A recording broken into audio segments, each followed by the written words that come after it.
Assalamualaikum warahmatullahi wabarakatuh. Apa kabar semua para pecinta channel Karunia Kaya dan para pengamal ilmu RDAY? Semoga Allah mudahkan segala urusan dan hajat panjenengan semua pasti terkabul. Assalamualaikum warahmatullahi wabarakatuh.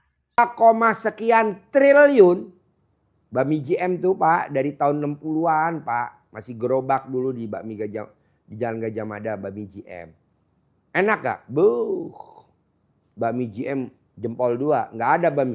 Orang lain lebih enak daripada empret. Tetap JM nomor 1. Kok gitu? Karena gue di endorse sama bakmi JM.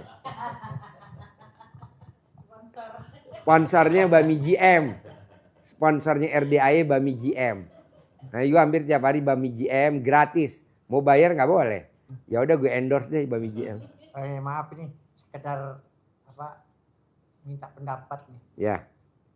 Di sana itu kan di samping kiri kanan kita itu kan penambang pasir di sana itu ada 9 orang. Ya. Jadi mungkin maaf kalau salah dalam pikiran ini. Kebetulan kan saya dengan teman sebelah itu asalnya disuruh pasang lampunya dia karena dia memang lebih duluan masang lampu. Dan dia lebih duluan menambang di situ. Rupanya ada yang kurang enak barangkali pikirannya ke saya. Kabel yang disuruhnya kita pasang itu diputus. Akhirnya lama-kelamaan saya pasang lampu sendiri. Nah maksud saya itu salahkah saya kalau saya ataukah bagaimana caranya saya supaya bahasanya itu pikiran orang yang kira-kira kurang baik dengan kita tuh supaya kalau boleh dibilang apa sih bahasanya supaya nggak jelek lagi, nggak prasangka buruk dan apakah Pak, Bapak sekarang dijelekin sama si bangsat udah seizin Allah belum? Udah. Bapak sekarang nikah sama ibu, dipertemukan jodohnya sama ibu, udah atas izin Allah belum? Udah. Ya betul. Jadi hidupnya udah ada skenario. Sebelum Bapak lahir udah ditulis. Nanti Bapak lahir atas nama ini. Ibu kandungnya namanya ini. Bapak kandungnya namanya ini. Tetangganya ini. Teman sekolah SD-nya ini. Udah ada bos. berarti sama itu pertemuan saya dengan Pak Haji sekarang ini sudah ada duluan. Udah ada, udah ditulis. Bahwa nanti 2026 Bapak nanti privat sama Haji Dwi Susanto hanya berdua aja sama istrinya. Nggak ada tamu lain. Walaupun tamu lain antri, keluar. Gue maunya berdua. Gitu. Kan yang lain banyak nih di masjid. Pada pengen privat. Nggak saya terima. Kenapa? Karena mukanya muka berharap. Ngapain ngajarin orang yang muka berharap? Mendingan kita ngajarin yang udah jelas-jelas. Banyak Pak di masjid nih pada antri. Pada pengen privat. Nggak ada. Selama muka lo berharap nggak mau gue ngajarin. Percuma Pak. Karena di otaknya udah berharap. Kok berharap? Janganlah. Oke lah, terima kasih banyak. Saya mohon maaf nih kalau saya potong. Tadi ada saran ya. Apa namanya? Waktu yang pertama tadi masalah alat itu harus apa tadi? Ayat yang kita baca. Enggak, selain alhamdulillah tadi kan harus ada di menurut kata Pak Haji tadi ada di apa tadi? Yang 31 atau apa supaya kita sedekah itu harus Paksa. Selain itu apa tadi ada yang kita harus baca itu. Yang 134. jadi dibacaannya untuk menyemangati kita bukan Pakai mic. bukan untuk diamalkan, bukan untuk diwirid, tapi untuk meyakinkan kita dalam keadaan apapun kita wajib bersedekah. Baik lapang maupun sempit. Itu Ini ada, kan Bapak lagi sempit. tetap Mesin paksa. rusak. Harus sedekah. Mesinnya lagi jalan. Harus sedekah. Lagi nggak produksi. Harus sedekah. Lagi produksi pasirnya lagi berlimpah-limpah. Harus sedekah. Mohon maaf ini supaya pas gitu dengan ada di benak kita. Sedekahnya utamanya yang terbaik itu kemana? Ke anak yatim. Ceritain. Kenapa mesti kita memuliakan anak yatim? Ya, Tidak sedekah ke tempat lain. Coba di Al-Quran. jadi Ini harus ada anak yatim. beberapa ayat terkait dengan anak yatim. Nah, ada yang pertama, ini sedekah dulu tadi ya, sedekahnya dipaksa di surat Ali Imran ayat 134. 4.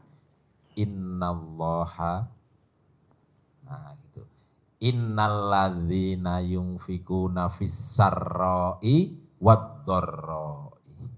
Itulah orang-orang yang dicintai Allah. Siapa? Sungguh orang-orang yang sungguh alladzina, orang-orang yang bersedekah dalam keadaan lapang maupun sempit. Jadi sedekah itu sama Allah dipaksa, bukan seikhlasnya, tapi maksa harus sedekah karena sedekah adalah tolak bala. Tadi itu. Itu dilakukan apa harus setiap hari, apa seringan-ringannya hati, apa dipaksakan atau gimana? Ini maaf bertanya biar lebih jelas gitu. Karena ayatnya seperti itu berarti dipaksa. Karena Allah mencintai orang-orang yang syaratnya adalah orang yang bersedekah dalam keadaan lapang maupun sempit. Lapang itu bukan pas seneng, bukan pas mau, tapi karena pas rezekinya longgar, rezekinya pas banyak, uangnya pas banyak. Kita sedekahnya juga harus banyak. Tapi kalau sekarang produksi pasirnya belum banyak, berarti rezekinya sempit dong, tidak longgar. Itu juga tetap dipaksa sedekah. Karena sedekah yang diutamakan adalah sedekah subuh setiap hari. Karena subuh itu setiap hari apa? Selonggarnya kita. Tapi setiap hari ada subuh. Karena Allah menurunkan 2 malaikat, satu melihat orang yang bersedekah, yang malaikat satunya nengok orang yang tidak bersedekah. Malaikat yang lihat orang yang tidak bersedekah, doanya negatif. Allah binasakan, lenyapkan, bangkrutkan usaha, kehidupan orang yang enggan bersedekah ini. Enggan. Maka kalau ini setiap hari kita didoakan, maka adanya dandan. Maka doa malaikat ini harus kita tutup dengan apa? Dengan sedekah. Paksa kita seberapa? Mantes-mantesin. Karena malaikat yang satunya ini doanya positif untuk kita. Allah ganti sedekahnya, lipat gandakan hartanya, perbanyak rezekinya yang barokah. Ini didoakan oleh malaikat. Jelek-jeleknya, pahit-pahitnya kita lupa nggak doa, mohon ke Allah karena kita sudah sedekah, malaikat ini mendoakan kita sudah. Pasti diijabah oleh Allah. Iya. Gitu. Ya. Sedekah harus dipaksa. Nah, kapan sedekahnya subuh? Diawali dari asar mulai diniatkan.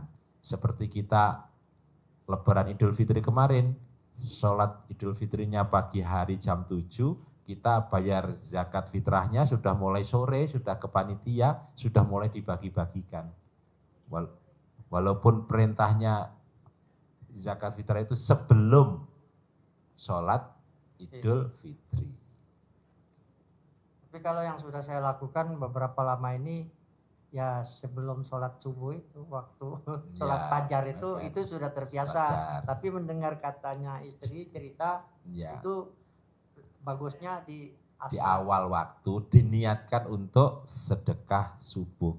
Karena supaya dalam waktu yang sekian panjang malam kita tidur dan kita beribadah malamnya dalam naungan doa malaikat.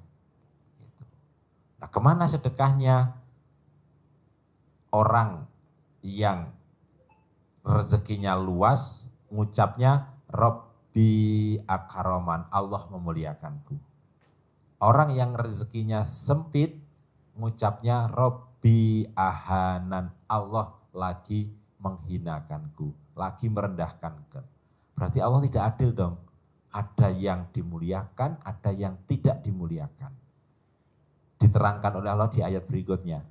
Kalla balla tukrimunal yatim. Bukan karena Allah tidak adil, tetapi itu Karena kamu la tukrimunal yatim, karena kamu tidak memuliakan anak yatim. Maka sedekahnya kemana? Yang jitu, apalagi saat kondisi kita darurat. Ya, supaya kita dimuliakan Allah, kita memuliakan anak yatim. Memuliakan anak yatim itu ya bertanggung jawab untuk memberikan kehidupan mereka itu menjadi senang, gembira, bahagia, ceria. Tidak sekedar disantunin. Kasih nih, tapi sudah lepas. Habis itu untuk jajan sehari selesai. Besok nggak ada yang didapat lagi. Nah, kalau kita belum bisa memuliakan secara mandiri, kita numpang. Contoh memuliakan ya Bapak lihat di RDAY, memuliakan anak yatim. Mereka bahagia, kita bikin mereka selalu ceria. Karena dengan kegembiraan mereka, keceriaan mereka, aminnya itu menjadi pendorong hajat kita dikabulkan oleh Allah. Jadi sedekahnya ke anak yatim. Tapi kalau rezeki kita Anak yatim dikriteriain lagi, difokuskan, di breakdown lagi. Di breakdown. Jadi anak yatimnya yang spesial. Spesialnya apa? Contohnya yang di RDAY. Ada harus anak yatim kurung. Anak yatim yang ditinggal bapaknya meninggal saat masih di dalam kandungan. Seperti Rasulullah Muhammad SAW. Itu banyak. Di kita ada hampir 150 anak yatim yang kurung seperti itu. Khusus itu untuk ijab kita di sore dan malam hari ada. Terus anak yatim yang umroh. Anak yatim yang sudah kita berangkatkan umroh masih kecil, sudah tawaf, sudah sa'i, sudah mencium hajar aswad, sudah datang ke sumber air zam-zam secara langsung, minum langsung di sana, sehingga dia segar, ucapannya manjur, aminnya dahsyat. Anak yatim tahajud, bukan anak yatim yang berkeliaran, tidak ada arahan, tapi anak yatim ini tahajud setiap malamnya. Sehingga apa? Spesial. Kalau di lingkungan Bapak belum ada, Bapak numpang sedekahnya ke RDAY. Numpang wifi. Wifi-nya RDAY numpang aja. Pakai anak yatimnya RDAY. Jadi nanti Bapak kalau ntar malam tahajud, Bapak dengerin deh. Nama-nama yang sedekah subuh. Jenderal ini, presiden, menteri, gubernur, kapolda, pangdam, wali kota. Bapak dengerin aja. Nama-namanya yang sedekah subuh di RDAY. Minimal 100.000.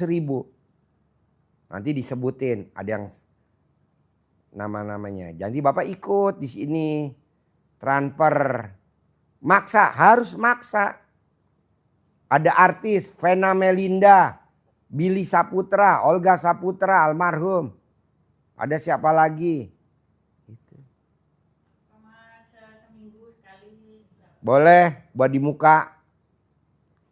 Buat di muka, nggak boleh nabung dulu baru sedekah, nggak boleh. Harus di muka, semua harus di muka. Contoh, ibu buka catering. Bu, pesen dong makanan 1000 porsi. Tapi saya nggak bayar DP, semangat nggak masaknya? Enggak.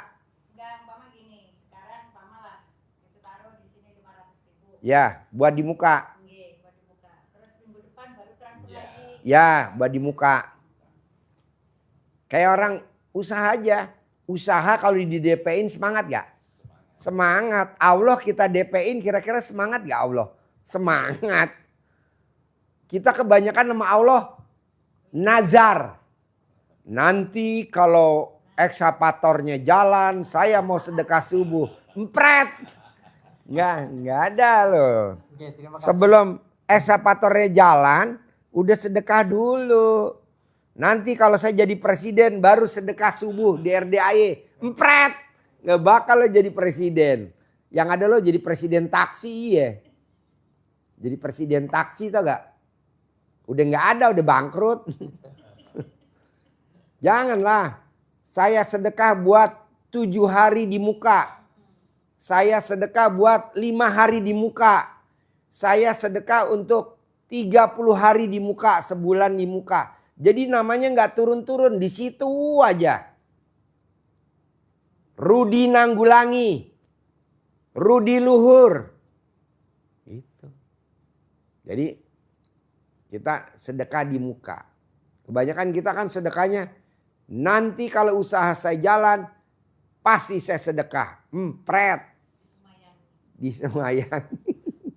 Jadi Bapak harus seperti itu. Jadi sedekah di waktu sempit dan di waktu luang. Di waktu lapang. Kita kan enggak. Nanti di masjid. Enggak, maksud saya nih. Nanti Bapak transfer, bukti transfernya dikirim ke admin. Nanti Bapak kirim ke admin RDAY. Nanti ditulis nama Bapak, hajatnya. Nanti Bapak dengerin deh. Bapak harus sholat subuh dulu di RDAY. Ya, tadi subuh. Sholat subuh di sini. Apa tuh Pak namanya? Sedekah subuh. Hmm. Itu kabul. Oh, ijab kabul. Ijab kabul tadi sudah. Nggak apa-apa kalau Bapak ada di sini ijab kabul. Tapi kalau Bapaknya nggak ada di sini kan nggak bisa ijab kabul. Nah caranya dengan sedekah subuh. Pak Presiden juga nggak bakal sholat subuh di sini. Presiden nggak bakal sholat tahajud di sini, kan sibuk. Tapi kan duitnya nyampe ke sini.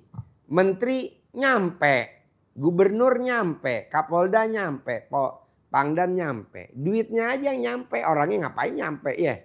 Macet. Iya betul. Mumat. Ayo nanya. Ayo mumpung gue semangat. Ini kan supaya lebih semangat ibu ini, soalnya saya dorong juga. Ya. Yeah. Yang mestinya dilakukan supaya saya juga maksudnya menambah. Tiap hari selama 99 hari. Sifat 18 nggak boleh ada. Nggak boleh berharap. Pak, hampir 100% tamu-tamu RDA yang sekarang lagi tidur di masjid 100%, bukan 99%. Berharap. Tuh, Bapak lihat deh. Muka berharap semua tuh yang di masjid. Kok gitu Pak Haji?